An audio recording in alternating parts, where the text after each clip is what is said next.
congratulations. 2 big wins here in successive weeks. How does that feel?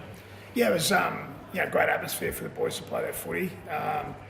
Like I said during the week, or maybe after last week's game, just the way that the Northern Beaches community's got behind the boys has been fantastic, and it was almost a sellout again today, over 16,000. So it was a really good performance, and we continue to build. Yeah, you're right. The buzz has been incredible. Tell us a little bit about the belief in this side. Are you guys talking about finals and the prospect of potentially getting silverware this year? Look, honestly, it's been a real narrow focus.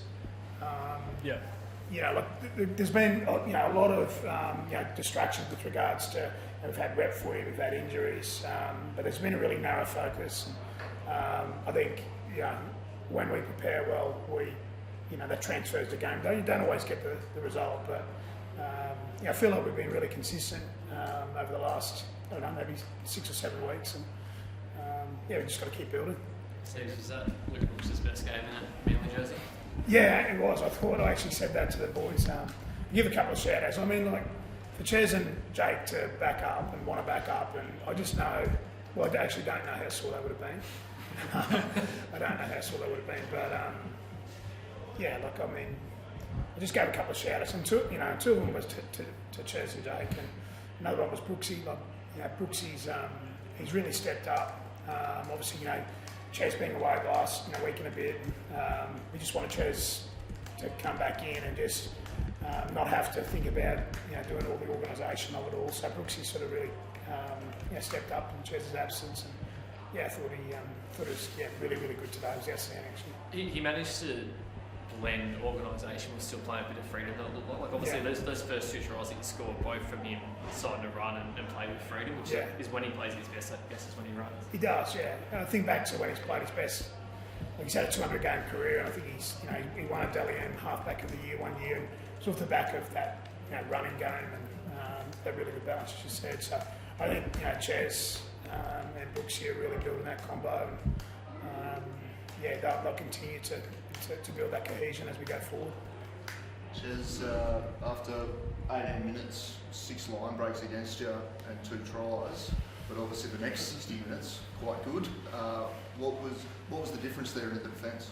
Look, we definitely missed the jump, and we missed the jump against a side that plays really good attacking football. So that's not a good combination, and that obviously showed in the statistics. So we were lucky to keep it to 2 tries. If the game gets away from you, it can get hard and you start chasing points. But to only have 8 points against us on the scoreboard, it was really good for us to rally. And then from there, I think we had a real defensive mindset. Jake's a pretty good barometer for us. He's in the middle of the field, and he was pretty clear that we needed to step it up a bit. So it's great to have Jake in the middle of the field there, just controlling things like that. So Seeds at half-time challenges. So just all those things, we can feel it, we can identify it. So it was good that we responded to it tonight. Anthony, what about Lehigh Hopewadi? Is he okay? So I think it's an orbital fracture. So it's in and around the eye socket there. So I'm told it'll probably be 4 or 5 weeks. Okay. So it's really disappointing for Lehigh because I think this is his 7th game in the NRL, and he's really improved over that period of time. So we'll be without him, which is disappointing because we will miss him. He's been really good over the last month and a half. It's a bit of a blow, isn't it, Steve? Because we're told about it as well. What are the options there? Obviously, Clayton debut last week. A few others. Well, Clayton's obviously there. I thought Benny Trebojevic was outstanding in the second half, playing left centre.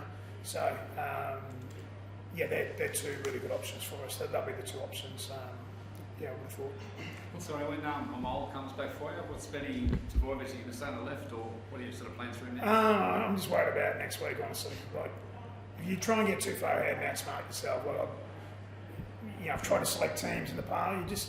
You just literally focus on this week. And Amola's not available, unfortunately, this week. So we'll put the best 17 or 18 guys together and we'll prepare as best we can. It's a short turnaround for us, so we really only have one sort of main session. You worry about whoever comes next down the track. So I think a win next week puts you in the top 4. given, like I know you sort of been around the bottom of the 8 for a little portion of the season now, but do you feel like when you attack the way you did in the second half today and defend the way you guys did it, you're a top 4 club? Oh, look, I've got great confidence in the group. Of course I do. And we're working really hard to break that cluster of teams. Like there's a real cluster of teams, probably like team 5 down to maybe team 13 or 14 are so close, right? And we've been in that cluster in my time here. You know, unfortunately, I thought we had a really good season last year, but unfortunately we just couldn't sneak into the finals. But we have great confidence in what we can do as a group. I'm certainly not going to put my head above water for people to knock it down. I think we've got a real quite confidence in our group and where we're going, and we know that we can break that cluster of teams. So we come up against a top 4 side next week, so it'll be a good problem for us. And, but we go into that game with good confidence. Well, good. Thanks, guys. Thanks, guys.